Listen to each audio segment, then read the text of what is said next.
Digit Mila Falcha. Welcome to Irish Granny Tarot. This is my second attempt. I forgot to put on my earphones, and I stopped the video. The sound was actually pretty good without the earphones. Oh well. So before we start, I wanted to extend my my hope for a resolution to what's going on in Colorado. I don't have words. It's terrible. Mother Nature, she's had enough. And I'm sorry that this week it's Colorado. A couple of weeks ago it was the tornado thing, and it seems like every week now something new and terrible is happening. And my great sympathy goes out to, let me turn this a little bit.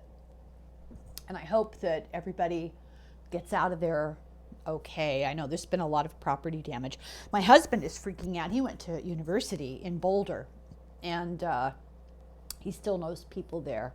So he's been losing his mind all morning. Well, relatively speaking, he's pretty quiet. So, we're thinking of you, Colorado. Hang in there. I'm so sorry. It's terrible. And then the other thing I wanted to mention was, whatever you guys have been doing, keep doing it. It's working. Denise is much better. I discussed it with her this morning. She said she could feel it working. She just can't even believe it. She feels so much better. She's not 100%. She's still in bed propped up on pain pills.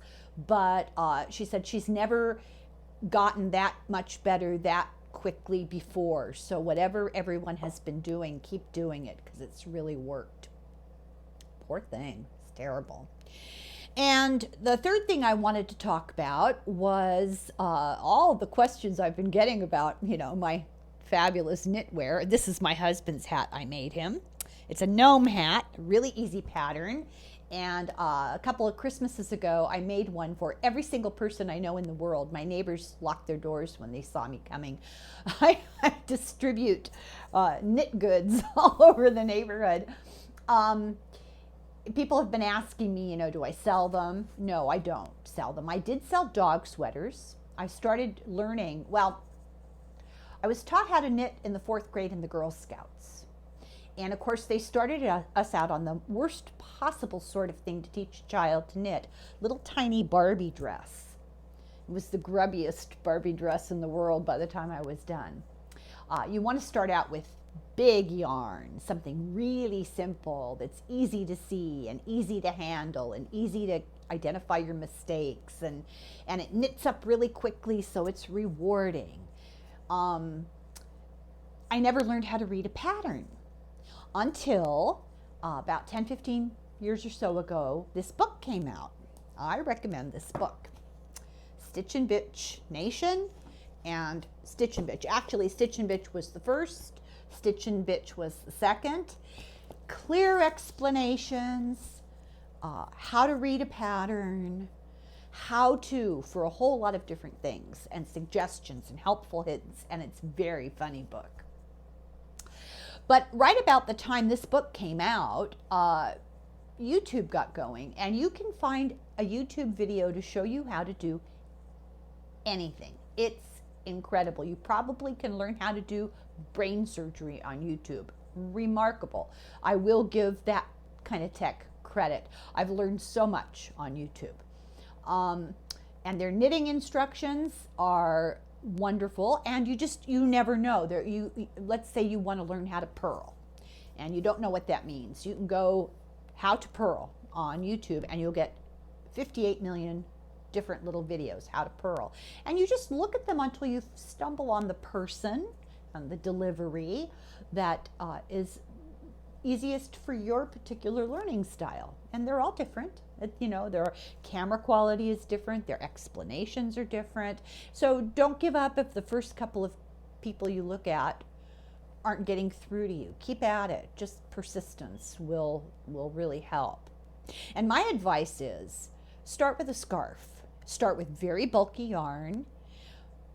Obey the rules when it says to use a certain size of needle and a certain quality of yarn. There's a reason for that. And check your stitches, count how many stitches you get per the measurement of inches they tell you. They give you what's called a gauge, and a gauge is usually, I don't know, I'm making the numbers up, but I'm giving you an example of what to look for. It'll say gauge, and it may say something like 20 stitches equal 4 inches because of the thickness of your yarn and the size of your needles. And so you'll knit about this much, and you'll look at it and you'll measure it and you'll count your stitches. And if you're 20 stitches per about 4 inches, you're good to go. And it depends, because people pull the yarn more or less than other people, and they're tight knitters or they're loose knitters. It really affects the size of the knitting. Trial and error here. So I make dog sweaters to begin with, and I sold them at the dog groomer, but that came to a screeching halt at the beginning of COVID when we started grooming our own dogs. I bought a razor, you know, a clipper, and did my own dogs.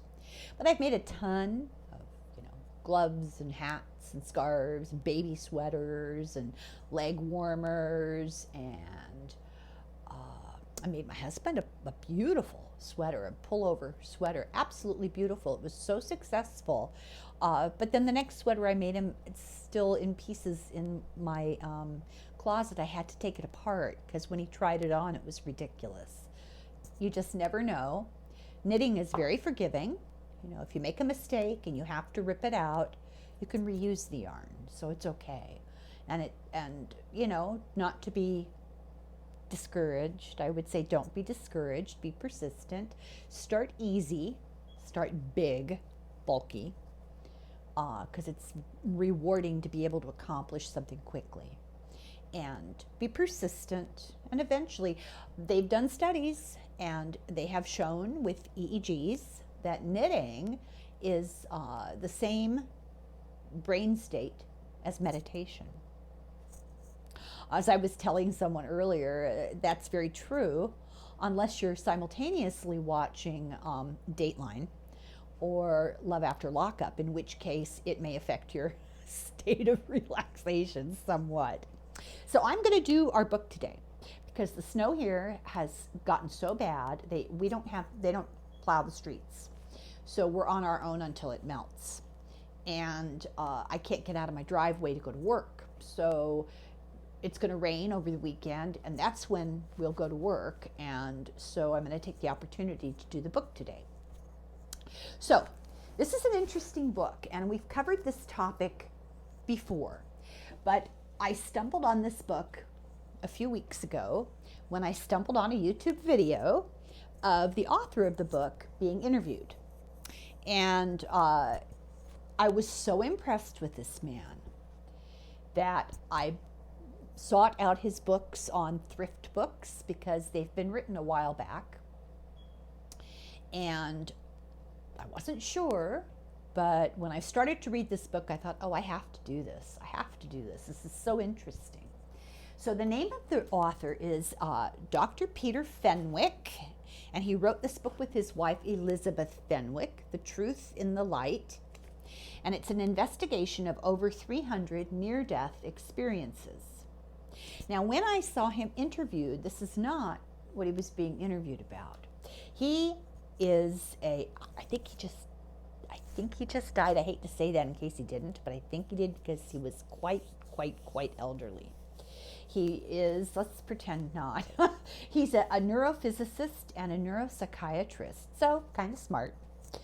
And for a very long time, decades, he has studied near-death experiences and the science of it and dreams. And because of those two topics, he later got involved in the subject of death, which is how this book ends. So I'll warn you right now, if that subject is too much for you, I'll warn you again when we get closer. And we're not talking gory details. We're talking about emotional implications and psychological implications and kind of a little bit of a how-to. And he has written, subsequent to this book, he's written a book on how to have a good death, how to die. He believes that we should be teaching children this from day one in school, that it's a part of life, and that our culture does us all a huge disservice by ignoring it and treating it hands off. And you'll see as we go through the book what he means. Now, this was written in 1996 and updated in 2007. So there are probably studies that have been done. I had intended, of course, to research this more, but, you know, the road to hell, right? I'm kind of hoping that there are more modern studies that have been done. And some of the things he mentions, they're just at the beginning, the cutting edge of that particular avenue of investigation. And I know for a fact that they have been pursued in greater detail since he wrote the book. So let's just start, and we'll take our little diversions as we need to. So written in 1996, The Truth and the Light by Peter and Elizabeth Fenwick. He starts out in his introduction, a lot of internal dialogue going on here. He talks about the Judeo-Christian belief system is that you live a virtuous life now, but you'll be rewarded later, after you die. That the universe is essentially moral, that there are absolute human values, and this is a mindset, a frame of reference that's driven entirely by faith. And it often comes up head to head against the scientific worldview, which is that we have a mechanical universe, it's all function, and that there is no absolute morality, that morality is relative, which is actually a very Luciferian point of view. We could go on about that. Here I am digressing already, but in the Church of Satan, they believe in absolute moral relativity. Interesting thing to talk about. In science, they don't believe that man necessarily has a purpose. There's no real personal responsibility. You're just, this mechanical thing. And the scientific point of view is driven by data. Now, we're not talking individual scientists. They're all humans and they have their own frame of reference. But we're talking pure science versus pure Judeo-Christian mindset, and they meet head on. And near-death experiences, surprisingly enough, when all these people in this book began to research it, they were very surprised to discover that they are common and cross-cultural and cross-time. There are ancient stories that talk about what's obviously a near-death experience. Many people think they look at them, at near-death experiences, through the lens of a religious belief, and that these experiences are giving us a glimpse of heaven or hell. And many believe that because people have these experiences, which we don't understand, that those experiences have crafted our notions of what the afterlife is like. Chicken or egg. Science uses objective tools to engage in analysis and scrutiny. Science doesn't want to deal with anything that it can't measure and repeatedly measure and get consistent results across different sets of experiments. And Dr. Fenwick asks, is it justified to use this scientific method to scrutinize entirely subjective data? Because the only information, to a point, that they had about near-death experiences was narrative of people who had experienced them. Now, the research, he's in England, and the research that he did was almost entirely from England, a few people from Scotland and Wales, a handful of people from Ireland, and every once in a while he'll make a reference to the United States and its progress in this area. And sometimes it's kind of snarky, but not mean-spirited. It's funny snarky. He talks about the California attitude. It's pretty hilarious. So he did a questionnaire. They intensely researched what they were going to ask, and they did this questionnaire. They passed out to 500 people, and they attempted to standardize the data, that they got back. They got 350 responses. 78% were women. There's a big shock. 22% were men. Now, the reason I say this is that women are much more likely to discuss these sorts of things, much more open about it, much more comfortable sharing personal emotional experience. 80% were older than 18. Only 9% were younger than 10 years old. As far as religion, half of them were Church of England, which you would expect because he's English. 12% were Catholic. 19% were other kinds of Christian, and he does make reference occasionally to American fundamentalist Christianity, and it's really funny because his perception of it is almost perception of a cult. Very interesting to see how others see what we're so familiar with. 1% of the respondents Jewish, 8% agnostic, and 2% atheist. Of this entire group, 16% were regular church goers who went every week, and about a third of the 16% went every month. They were asked, is religion important to you? 39 said yes, 41% said no, and 20% said maybe. So 61% of these people who are having these sort of mystical experiences don't think religion is important. And that fact is important to keep in mind. Most of these experiences happened during an illness. Some of the people were asleep, some were unconscious, many of them were under anesthesia. The most common situation where somebody is awake and it happens is during a heart attack. 2 of the people, they were almost murdered. It was an attempted murder. And in 2 of them, they were an attempted suicide. Of the group, 79% only ever had one near-death experience. 12% had 2, and 9% had 3 or more. And they believe now that there seems to be some factor involved, because we don't really know what we're talking about, some factor that predisposes you. Once you have one, you're more likely to have another.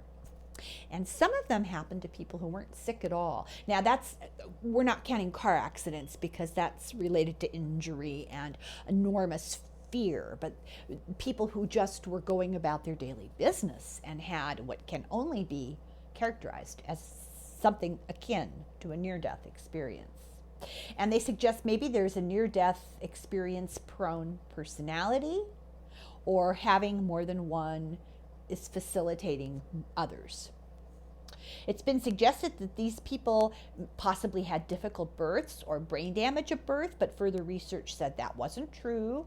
It was suggested perhaps they had unhappy childhoods and were looking at some sort of psychological trauma. Further pursuit showed that that wasn't true. Now, when I say that it showed, I'm talking about collecting raw data, and it's, of course, it's a narrative. They're actually, it's subjective. They're asking people where they could verify with medical records or police reports or whatever they did, and where they could get laboratory evidence to back them up, they did. But they had to depend heavily on people's stories to them, self-reporting. And when I say that they concluded they didn't have unhappy childhoods, they actually sat down and talked to these people and to their families. And, you can't 100% expect that people are going to be capable or willing to be completely transparent, but to the best of their knowledge. There's nothing objective always to prove, but they did their best. So they were asked, how did near-death experience affect you? 72% said they felt a change. 82% said that they had lessened their fear of death. Fewer than 48% after this experience, fewer than 48% believed in life after death. Interesting. 42% believed it increased their spiritual point of view. 20% 2% said it made them a better person. 40% said it increased their social consciousness. Many, now this I think is really interesting, many, 47% said it made them psychic or more psychic. 2% of all these people, all these respondents, only 2% were familiar with the term near-death experience or had ever heard of a discussion from anyone else. 98%, before they had one themselves, had no idea about this at all. So chapter 1, what is it like to die? And we have this quote, nothing like starting out with a quote from the book right on page 1.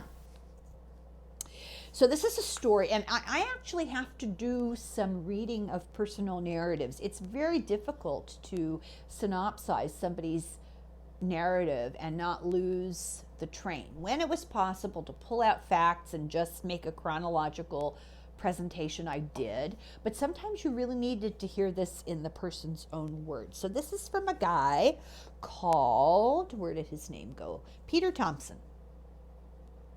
And he'd been a patient of Dr. Fenwick's for many years. So he says he's having an operation, and you'll notice that there's a lot of terminology that's very English. And if I feel like, oh, maybe Americans aren't familiar, I'll jump in and relate it to American culture. Any rate, this says this guy that was operating him on wasn't being supervised properly. The consultant, now that would be the doctor, the consultant was out of the room. I remember holding out my arm for the local anesthetic so they could cut my skin for the cardiac cath to be inserted. God knows why, but he didn't put in any local anesthetic. There was the most searing pain in my arm, and I looked at the doctor, and I could see that his brow was covered in sweat. Then I was aware I was losing consciousness, and of people rushing around me, knocking things over in their efforts to get emergency equipment set up. Then there was nothing, no pain at all, and I was up there on a level with the ceiling. I say I was there because that's how it was. It wasn't a dream. It wasn't imagination. It was as real as me sitting here talking to you. I could actually see myself, me, my body, down there on the bed. Doctors scurrying around it, a general air of panic, but it didn't worry me at all. I suppose it should have done. I knew it was me down there, but it didn't seem to be me, if that makes any sense. The me that was really me was up there, out of it all. Then I was floating in what seemed to be a tunnel, dark but not frightening at all. I could see a light at the end, and I felt as though I was being pulled towards it. I had to go. There was no alternative, but still I wasn't frightened. Rather the reverse. I had the most wonderful feeling of peace, more than I had ever felt before any time in my life, as though everything that was happening was right. The light got brighter and brighter, but it didn't hurt my eyes, and although it was brilliant, it wasn't dazzling. I felt I was being drawn into it, and the feeling was, well, the only way I can describe it is pure bliss and love. And the doctor, Fenwick, says that at this point, the guy talking looked slightly embarrassed and dropped his eyes as if to apologize for saying such a silly thing. Then he went on. There was someone there in the light waiting for me, and then suddenly I was pulled back, away from it, back, slammed into my body again, back with pain, and I didn't want to go. I just wanted the peace. The next day the surgeon came round and said, just as if nothing had happened, he didn't even apologize, quote, well, we didn't have much luck yesterday, did we? We're going to have another go this afternoon. I couldn't believe it. He sent me up to the ceiling, and now he didn't even ask how I was. All the other doctors with him were looking at each other and not wanting to catch my eye. I became very angry at their lack of care and started breaking into a cold sweat. I was really frightened of going through all that pain again, so I discharged myself on the spot. I felt I couldn't trust them. I've been terrified of falling into the hands of doctors ever since. But death, this is the strange thing. I've got no fears about that at all. If that's dying, it's nothing to be afraid of. It's wonderful. Now, as they reiterate throughout the book, these people didn't die. They came close, but they didn't die. So was that an experience of death? We don't know. That was how it felt for him. So he did have an increased fear of doctors and anxiety attacks every time he had to go to the doctor.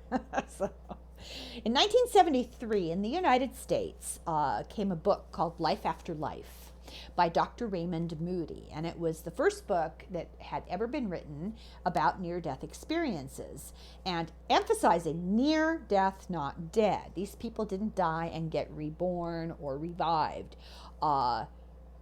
because if they had died, they wouldn't have come back, obviously. But they were clinically dead, which means no heartbeat, no brainwave activity, no respirations, all the signs of somebody who's gone. And Dr. Fenwick asked himself, is this book too California flaky? And he said, how could I think that after speaking with this Peter Thompson patient, who he said was absolutely the most sensible, down-to-earth, dry kind of guy you'd ever care to meet. So Fenwick says that there have been similar stories like that for thousands and thousands of years, and they know that people, even in Neolithic times, some cultures, as we learned in our book, The Dawn of Everything, some cultures had a strong sense of something after this lifetime because they provided their dead with grave goods, things to use later on. So it's a pretty strong indication that there was some sense of an afterlife going on.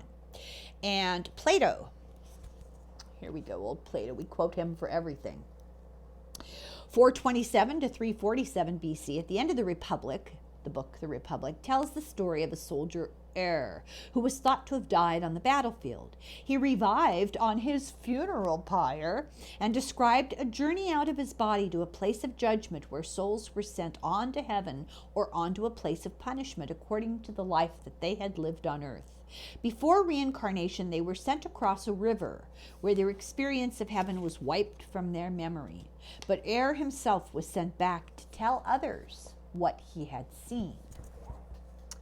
And this notion, I'll probably mention this again, but this notion, people will ask, well, why was I revived? Why did I come back? I was told I had something to accomplish. What was it? And the feeling is just telling the story, letting this news, this information out there may very well be the job that they were given to do. So Kenneth Ring is a psychologist with the University of Connecticut, and he studied 162 people, asked them to answer written questions, and came out with a whole bunch of information. So the question, does everybody have a near-death experience? No, does everybody who has a near-death experience, are they near death? No. And does everybody near death have a near-death experience? So does it go both ways? Is it a necessary and inevitable part of being close to death? Apparently not, because not everybody has it. And do you only have it if you're near death? And no, that's not true either. Do the specifics only ever occur in a near-death experience, or do the specifics of this experience occur other times? We'll get to that. Are they dreams and hallucinations? And if they are, why do so many have the same dream or the same hallucination? Why the consistent narrative that goes from person to person, culture to culture, time period to time period, if this is indeed the product of a dream or an hallucination? And why doesn't everybody see the same afterlife, if that is indeed what they're seeing? So is there any relationship between how close you are to death and what you experience? Do you experience more as you get closer and closer to the point of death? So he asked all these questions. These were the scientific questions they had in mind going into this questionnaire. In 1980, he found that there were 5 common experiences in this near-death experience, and they occurred in the same order. So consistently, at the beginning of this event, there is fear or pain, and it is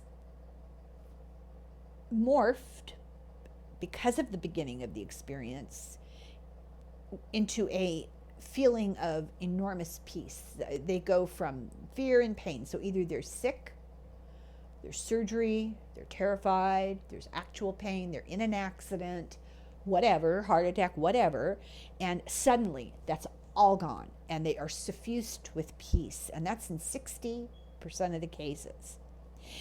37% of the people who have these experiences have what's called an out-of-body experience. Like he felt he was up on the ceiling looking down at his body. This happens close to 40% of the time.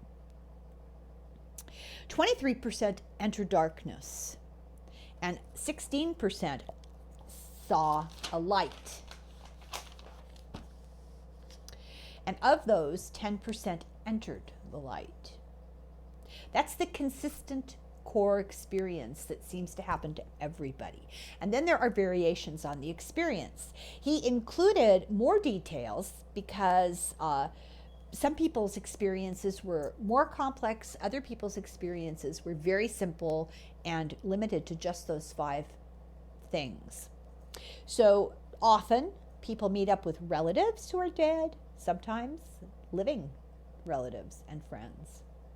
They see beautiful colors, they hear music, they sense or see a being or presence, and they have a life review. We're going to go through all of this. Russell Noyes and Donald Slyman, researchers, asked about 166 people questions about their illness or accident. They discovered results very consistent with Ring's results. And they identified 3 underlying factors. A sense of hyper alertness. People's thoughts sped up and their senses became far more acute.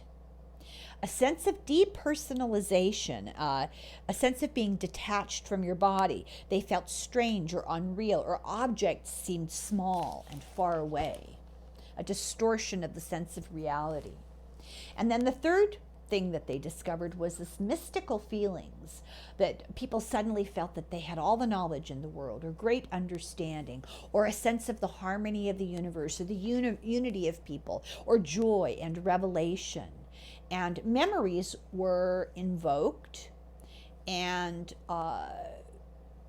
seemed to be controlled by what was going on the outside. So that if there was a radio playing a particular song, it would trigger this memory. Near-death experiences were uncannily similar regardless of age, gender, religion, physical health, culture, time period. Bruce Grayson, a psychiatrist and a near-death experience researcher, said that there's a blueprint and that not everything happens to everybody in the same way, not every event for everyone, and not necessarily in the same order, but all of them experience some of it in some degree. They have feelings of peace, pain is completely gone, there's a sense of joy and bliss, they feel out of body. Often they can rise up and float above themselves and look down on themselves and see their body and kind of not identify with it, recognize it, know it's them, but have no, they don't care. They're not connected to it. They sense this darkness, usually a dark tunnel, not always, but usually, which they'll pass through quickly and with no effort most of the time and come to a light at the end of the tunnel. And as they're approaching their light, which is white and golden and brilliant, but it doesn't hurt your eyes, it seems to draw them closer like a magnet. They may meet a being of light, or a being surrounded by light, or a being with this sense of warmth and love. It's just an intensely emotional experience. And they get to a point where there's a barrier to the light, a point of no return. And it may not be said out loud, but they know that if they go past that point, they're not coming back.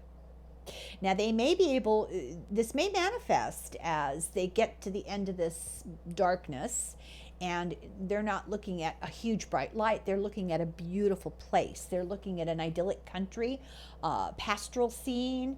The color and the light is acute and possibly indescribable in our color spectrum. And beyond the barrier, usually they know they can't get there. Sometimes they do, not always. They'll meet dead relatives and dead friends, and it rarely happens, but sometimes people do meet live friends, or they'll meet strangers. And it's more common for children to meet strangers or somebody alive from their family, which makes sense because they haven't been around long enough to have a long history of dead acquaintances and stuff. And these beings on the other side may gesture to come forward, and they also may gesture to go back. It just depends. And then they have what's called a life review, where they quickly, in a split second basically, are able to look at their whole entire lives, and they're able to look at all the events in their lives from the point of view of the people they affected. So if you were mean to your little sister, I'm not talking about anybody I know, I'm asking for a friend. If you're mean to your little sister and it hurt her feelings, you'll feel her hurt feelings. Oh God, I'm in big trouble. Or, not always, but sometimes, you'll have what they call a preview. You'll be told about things that are going to happen in the future. And this particular moment is a moment of decision. You can either go forward, and it's a debate. Sometimes there's no questions asked. You're told it's not your time, you have to go back. And it doesn't matter what you protest, you have to go back. Sometimes you're told you have to go back because you have unfinished business. Not always told that. Sometimes they're told what that unfinished business is, and sometimes they know, oh, I've got small children, or my husband needs me, or whatever. Most often they don't know what that unfinished business is, and so they've got this tug of war going on. I really want to stay, but I really have to go back. Then they have a rapid return to their body, and sometimes people go rapidly backwards down the tunnel, and then they feel a snap back into their body. They believe it's the most vivid or profound life experience that they've ever had, and they usually feel changed. They lose their fear of death, and they absolutely increases their sense of the value of life. They often have a renewed sense of purpose, and most, but not all, believe that after this, that death is not the end. And a large number have increased psychic abilities. So there's a lot of speculation in this book because there aren't a lot of answers, more than there used to be, but there are not a lot of answers. And one of the questions he asks is this near-death experience. It seems to, and does it, relate the brain, which is the functioning object, the mind, which is the psychological amorphous part, and the consciousness, which goes beyond all of that. So he asks, well, can we relate this to any other kind of mystical experience? Are we perhaps misidentifying something that happens in other situations? And he notes that near-death experiences often involve a sense of love, pervasive love. And he says it's really hard to study these things scientifically because they happen at random, and it's difficult to predict when someone's going to have a near-death experience. It's hard to monitor the brain to capture the activity going on in the brain, and so it just makes it really difficult to gather data. It's like a vision, like a religious vision, a mystical experience. You just never know when the Blessed Mother's going to appear to you, so you can't walk around with electrodes on your head all the time. They can't stop looking and asking and studying about it, but they can't set up a formal study because of this randomness of the event. So they have to do retrospective studies, and retrospection is distorted by memory, which is faulty, and it's less reliable than just hard, cold data.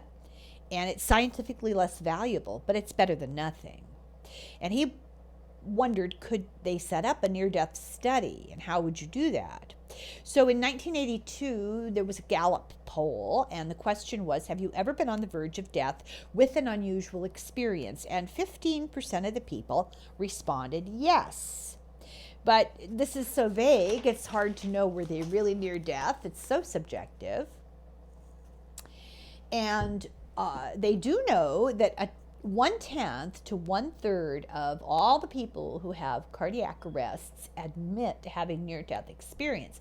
Now, keep in mind that these questions and these studies are being done at the very edges of the beginning of interest in this. And as time has gone by, cultures have changed and people are much more willing to talk about it. It's on Oprah. So statistics change as time goes by and people become more comfortable opening up and sharing. So Fenwick assumed that this must be a United States phenomenon because they're not getting a lot of good data from people in England. Well, it's because it's socially, culturally not common at the time in England for people to just chat with strangers about their deepest, darkest fears. So then there was a psychologist named Margot Gray in England, and she had a near-death experience, and that got her interested, and she started interviewing her hospital patients.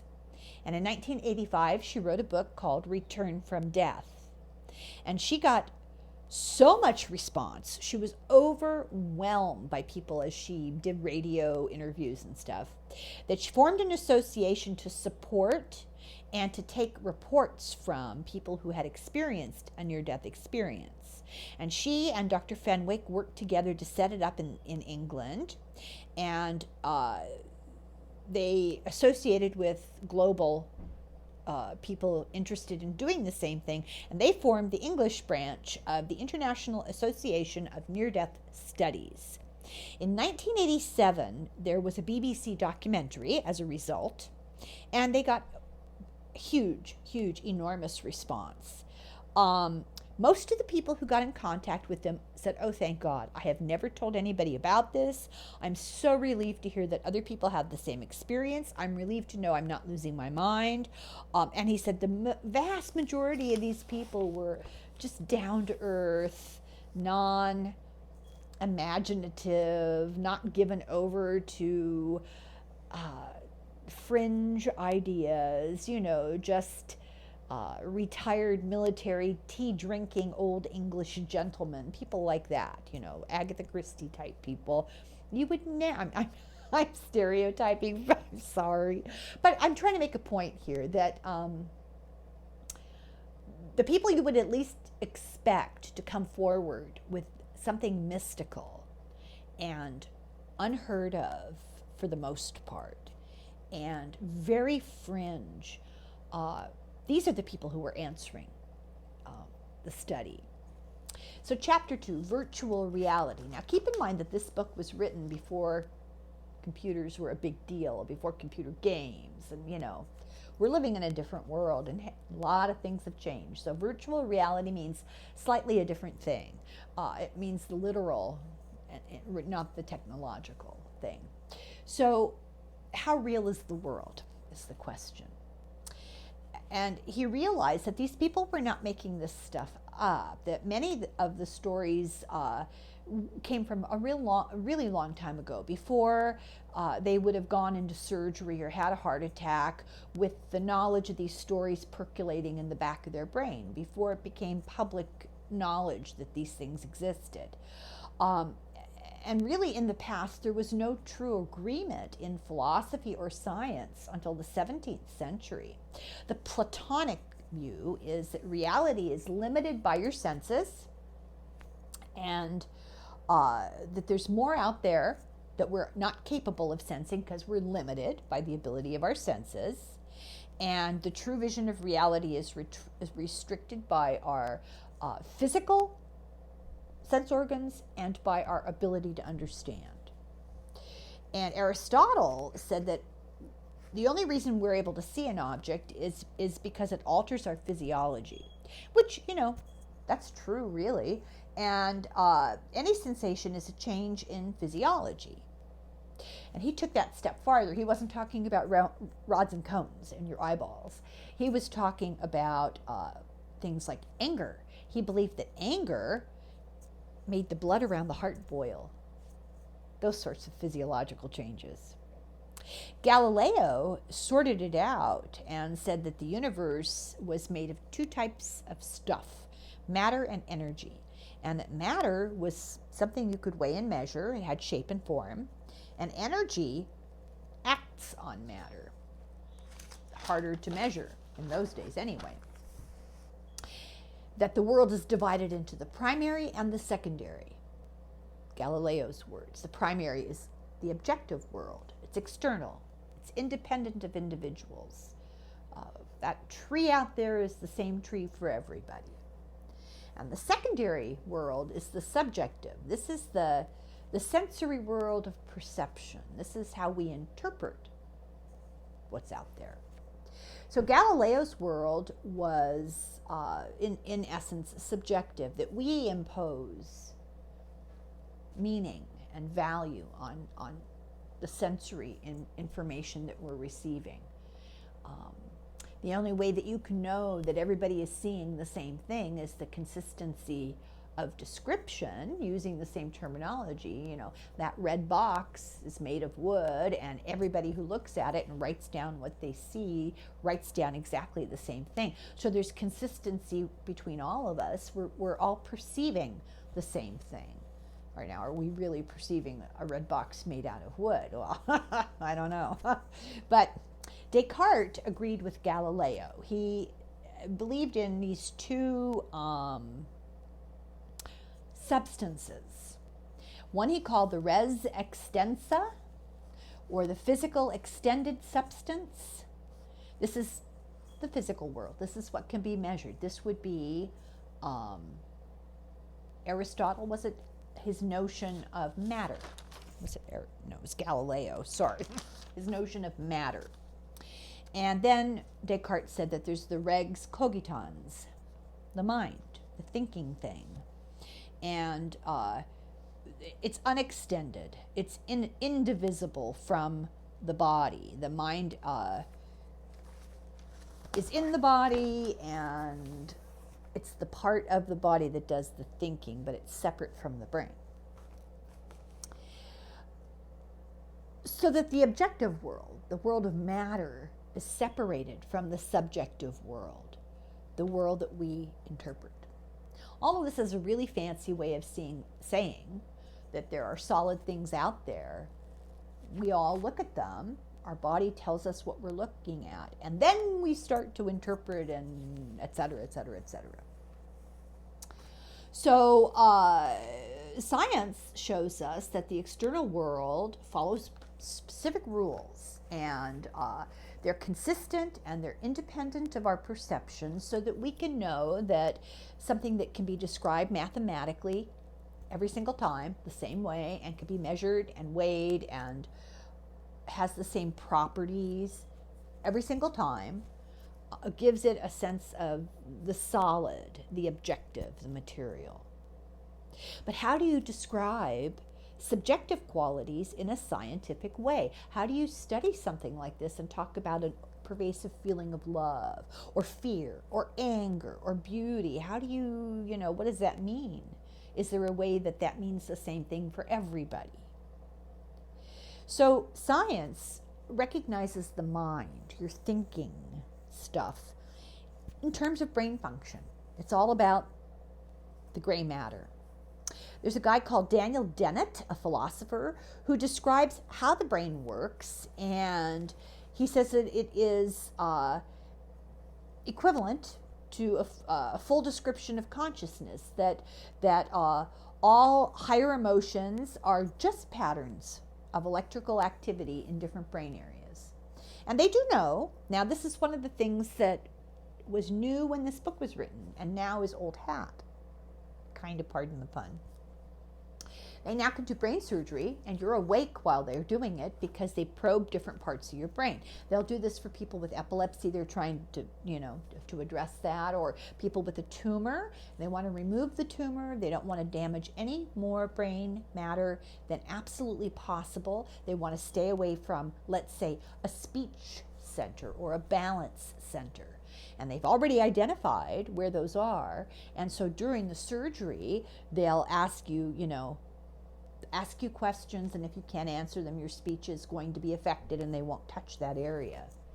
Or they'll ask you, they'll do this and they'll say, so how do you feel? And you'll say, oh, I smell butter. Anyway, he said that all of the consciousness is just all about how the brain is working, that the mind is a function of the brain, that they're wedded, and when the brain dies, the mind dies. It's very cut and dried. Then this Canadian guy called Tom Nagel, hi Canada, said scientific objectivity is a description of the world, and it'll never be fully complete. It has to include secondary qualities, emotions, beauty, etc., and that we need to know what is to be an object. So now we're getting really philosophical and hard to understand, and we're just going to go through this and kind of go on the ride as these experts debate back and forth about how do you define the brain, the mind, consciousness, the soul. This guy, this Canadian guy, is saying that Kant, Galileo, Descartes were all wrong. That you have no perception without structures to perceive. So you can't smell without a nose. You can't taste without taste buds. The outside world is not independent from the subjective self. That there is no, if there is no visual system, you will have no sight. So that you can't claim that you're seeing something if your eyes are shut and you're unconscious and you've got drapes over your head. You can't claim that you're seeing something in the room down the hall. Now we're getting back to near-death experiences. So they're debating back and forth. How is this possible? We don't see objects. We see the reflection of the object on our visual system. And if our visual system works, we receive that coded information, and our brain turns it into a vision. We'll only ever be able to see the thing as it is interpreted by the brain.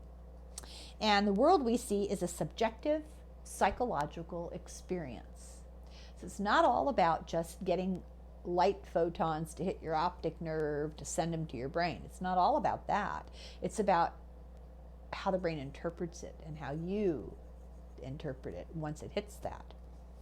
So we perceive the model that our brain makes from specific data. And Dennett says that what is called the multiple draft theory of consciousness, that the brain is constantly redoing our model of the world. It rewrites it according to our psychological needs.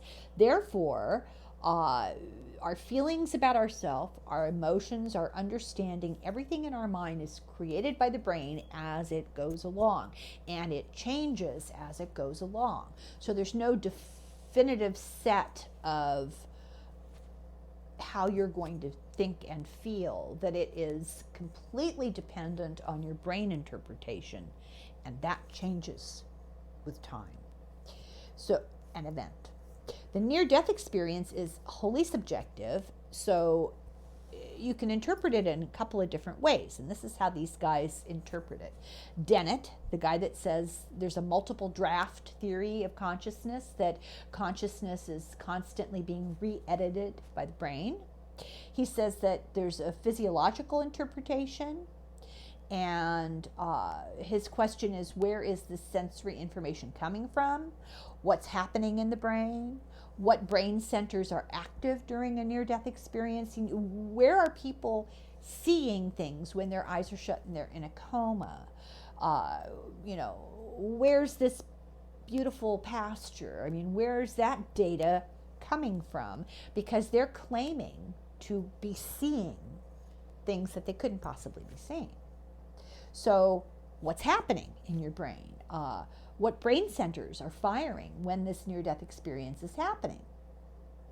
Those are the questions he'd like to have answered.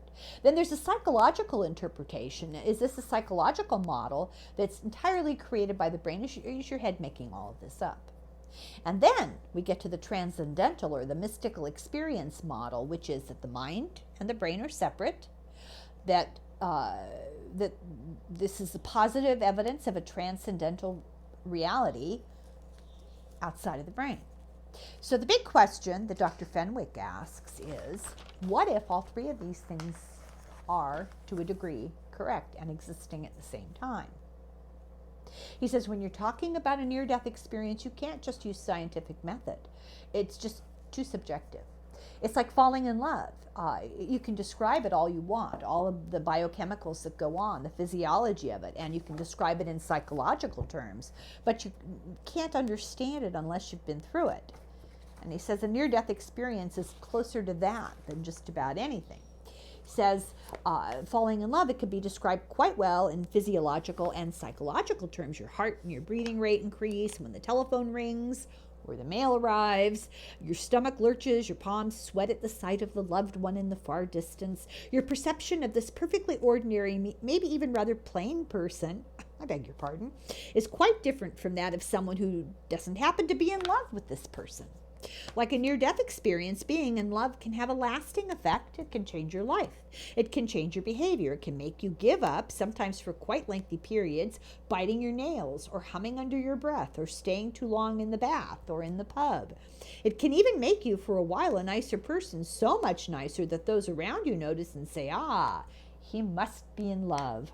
The presence of the lover is a source of bliss, his loss a cause of devastation. No one can doubt that being in love has meaning and value to the people involved. And yet, we can only really understand this if we have been in love ourselves. Most of us have, so being in love is held to be a true experience. If it had never happened to you, it would be very difficult for you to understand the peculiarly obsessive behavior of the lover, his attachment of specific significance to some other quite undistinguished human being in an apparently random fashion. You couldn't really believe in it. You might even think he was a nutter. And you know, being in love is often equated with a little bit of a derangement. So what he's saying is that being in love is common, then having a mystical experience is less common, but it's less rare than they used to think. So what is a mystical experience? It has intense realness, a conviction of absolute truth, validity, and meaning. It creates a feeling of unity. People claim to have seen the fundamental nature of the universe and to unite with it. It's ineffable. There are no words to describe it wholly, and it transcends space and time. It has a degree of sacredness, and it creates a deeply felt positive mood like love, joy, peace. It's paradoxicality. It's something impossible but true. It's transient. It doesn't last. And it creates positive changes in attitude and behavior. This collection of characteristics is, it's not a unique collection. These feelings are also true in certain drug experiences and in certain kinds of epilepsy. Studies show that this set of experiences is well within the normal range for humans and relatively common.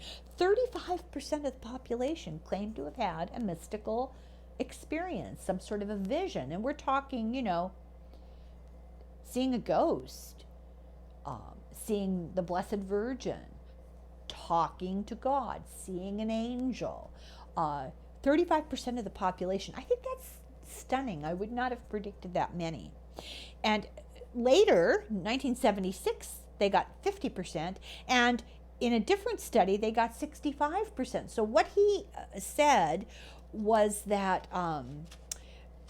depending on the group of subjects that they questioned, where they were more or less inclined to admit freely to this. He says religions depend on these mystical experiences. Then he asks, why is a physical confirmation necessary to validate spiritual belief? Those are two completely different worlds, two completely different realities, two completely different kinds of experience. Why are we leaning so heavily towards the demand to have scientific, concrete, material proof that these near-death experiences occur? So now he's going to try to test near-death experiences in the terms of a biological, psychological reality. And let's assume that the mind and the body are not independent.